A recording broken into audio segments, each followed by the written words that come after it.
Você começou a construir um motorhome e comprou uma bateria estacionária para alimentar os seus equipamentos elétricos. Mas só então descobriu que a sua bateria é de 12 volts e que nenhum eletrodoméstico funciona nela. Calma, que hoje eu vou te ensinar a resolver esse problema.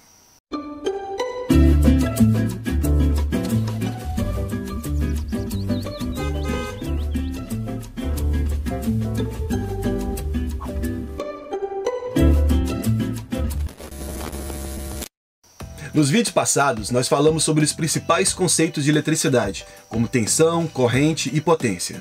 E também te explicamos por que você precisa comprar uma bateria estacionária para utilizar no seu motorhome. Se você ainda não viu esses vídeos, dá uma pausa nesse aqui e clica no card que está aparecendo aqui em cima ou no primeiro link da descrição abaixo para assistir a nossa playlist especial sobre elétrica de um motorhome. É muito importante que você entenda os conceitos explicados nos vídeos anteriores antes de partir para a próxima etapa. Muitas pessoas que começam a construir um motorhome desejam ter certas comodidades que uma casa normal possui, como geladeira, liquidificador, secador de cabelo, entre outros eletrodomésticos. Mas a questão é que esses aparelhos foram fabricados para funcionar na rede elétrica da sua casa, que na maior parte do Brasil é de 127 ou 220 volts de tensão. O problema é que as baterias geralmente trabalham com 12 volts de tensão. O resultado? Nenhum dos seus aparelhos elétricos vai funcionar conectados na sua bateria. Mas não se afobe, porque para esse problema existe uma solução: o inversor. Também conhecido como inversor de tensão ou conversor AC/DC de 60 Hz.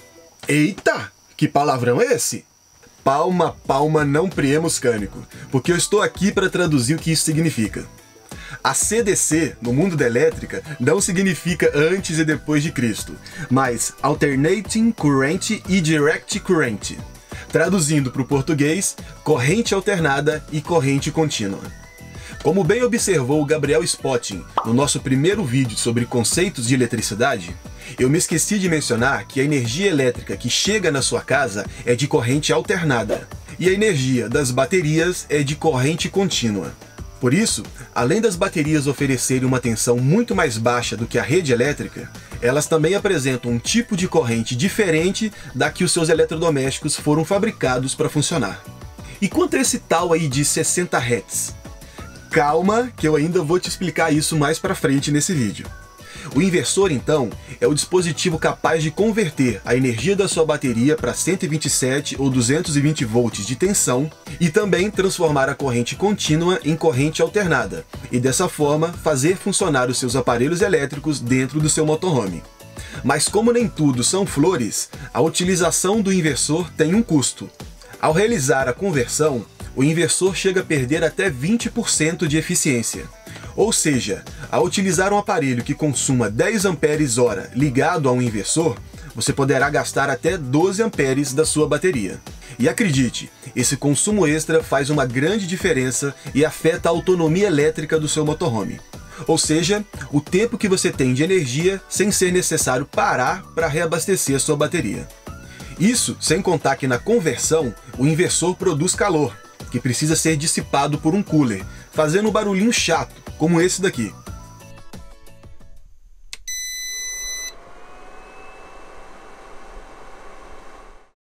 Uma opção interessante seria você utilizar apenas equipamentos 12 volts, que pudessem ser ligados diretamente na bateria.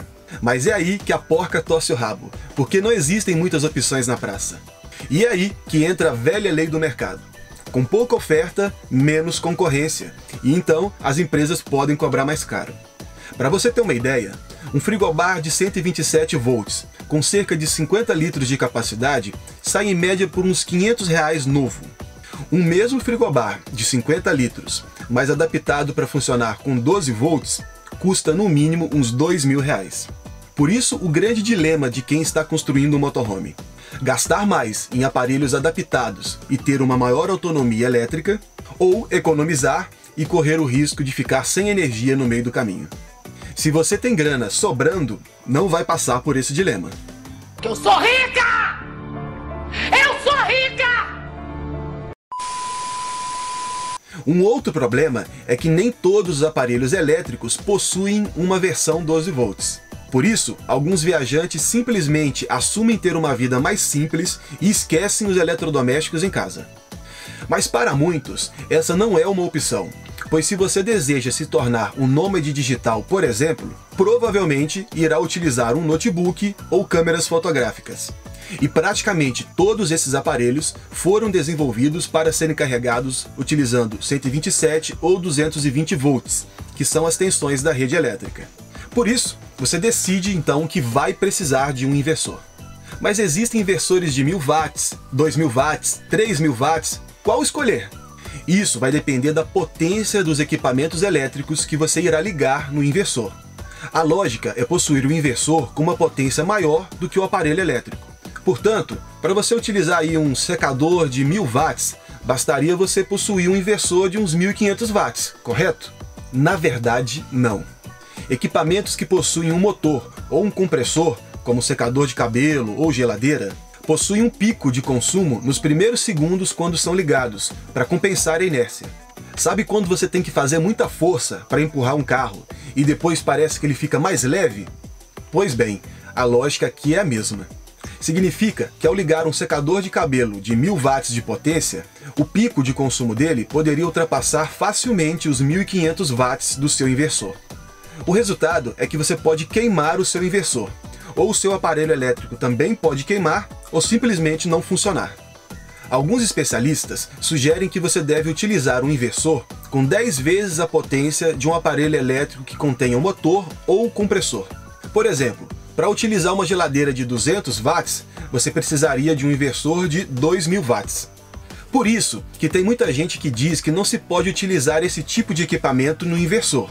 Poder até pode, mas você vai precisar de um inversor bem bruto.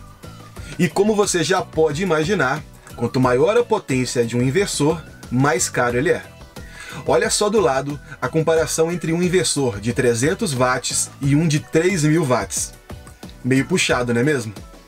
Mas só para deixar claro, essa conta de um inversor 10 vezes mais potente serve apenas para aparelhos elétricos que possuem motor ou compressor. Para carregar câmeras, notebooks, celulares, um inversor apenas um pouco mais potente que o consumo já resolve o problema. Eu, por exemplo, utilizo um inversor de 800 watts e dá conta do recado. Mas para complicar ainda mais a sua vida, meu amigo, nem todos os inversores são iguais. Existem diversos tipos no mercado, mas os mais comuns são de onda senoidal pura e onda senoidal modificada. Lembra dos 60 Hz lá atrás? Pois bem, chegou a hora de você aprender o que isso significa. Na corrente contínua, a energia corre direta, no mesmo sentido, como se fosse um rio. Na corrente alternada, que é a que chega na sua casa através da rede elétrica, a energia pulsa várias vezes por segundo, 60 vezes por segundo para ser mais exato. Por isso o tal dos 60 Hz. Entretanto, nem todos os inversores conseguem entregar uma frequência exata de 60 Hz. Eles acabam variando um pouco essa frequência. Esses são os chamados inversores de onda senoidal modificada.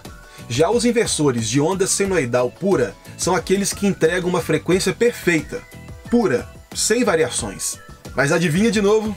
Esse tipo de inversor é muito mais caro que o de onda senoidal modificada. Eita, Lucas! Mas então, como é que faz? O inversor de onda senoidal modificada funciona bem na maioria dos aparelhos elétricos. Mas os dispositivos mais modernos, com timer ou regulagem de velocidade, não gostam muito de variações na frequência da energia. Eles até vão funcionar se conectados num inversor de onda senoidal modificada, mas correm o risco de estragar mais rápido. Uma analogia que eu gosto muito nesse caso é com a gasolina pura e adulterada.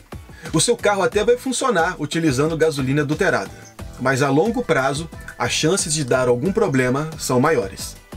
Para resumir a missa, o ideal é que você leve na sua viagem o mínimo de aparelhos elétricos de 127 ou 220 volts de tensão.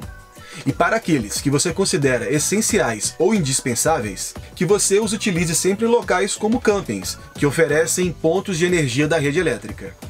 Afinal, mesmo com o inversor top de linha, você ainda precisa se atentar a quanto esses aparelhos elétricos irão consumir de energia. Pois de nada adianta investir no inversor mais top do mercado se a bateria do seu motorhome se esgotar em poucas horas. consumir menos energia é uma forma de aumentar a autonomia elétrica do seu motorhome. Mas existe outra forma de aumentar essa autonomia, que é possuir uma fonte de geração de energia elétrica. E é aí que entra os tão famosos painéis solares. Mas esse é um assunto para o próximo vídeo. Se você gostou desse vídeo, não se esqueça de deixar o seu like e se inscrever no canal. Compartilhe esse vídeo no seu Facebook e marque também algum amigo que está sem saber por onde começar a construção de um motorhome. Se você viu alguma informação errada nesse vídeo, ou acha que pode complementar um pouco mais o assunto, escreve aí pra gente nos comentários. Por hoje é só, pessoal. Um grande abraço!